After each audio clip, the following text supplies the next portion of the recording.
After a long day in office and hectic job, and when you come back, you go back to the family and kids and you forget everything. So I personally feel that, it's the biggest blessing to have family and, have kids.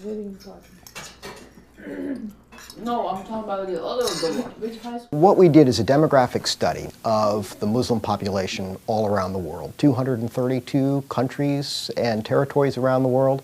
We looked at how many Muslims live in each today. We looked at how many Muslims there were in each 20 years ago. And we projected forward using the best demographic techniques to try to estimate how many will live in each country in the world 20 years from now.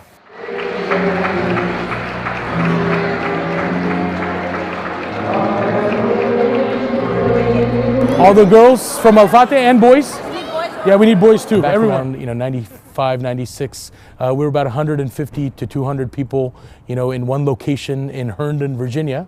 The community has grown to now, 5,000 families. We have 10 locations. 2 of them are at a synagogue and 1 at a church. That just shows the love that the greater community shows in supporting diversity. What we see happening in the Muslim population in the United States is pretty dramatic growth.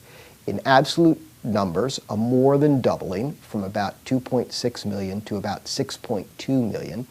And in percentage terms, roughly a doubling. Just to put that into context, that means that roughly speaking, Muslims by the year 2030 might be about as large in the United States as Episcopalians or Jews are in the US population today. That's an important doubling, but it's still a very small percentage of the population, still under 2%. When you're talking about such a small population, how is it going to retain its identity? And I think the Islamophobia we're seeing is forcing these very ethnically and culturally and socially and religiously different Muslims to come together. If you say to me, well, how many are going to be followers of Al-Qaeda? How many are going to be supporters of Osama bin Laden? I can't tell you that. I have no way of predicting levels of religiosity in the future. All this tells us is numbers of people. 50 years ago, if you asked anyone, who do you think of when you think of a Muslim? Someone like Muhammad Ali would come up. And now if you ask people, what do you think of when you think of a Muslim? Who are they going to name?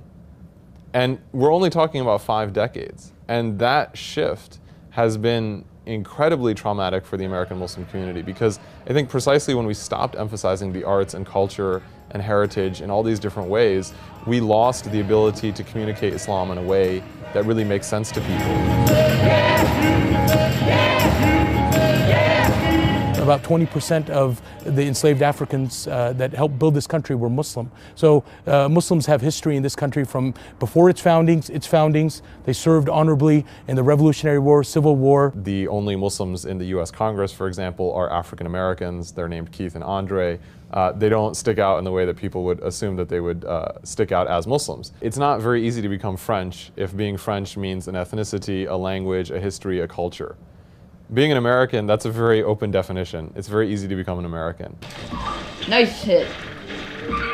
For me, America is the best place to live. Because here you have the religious freedom.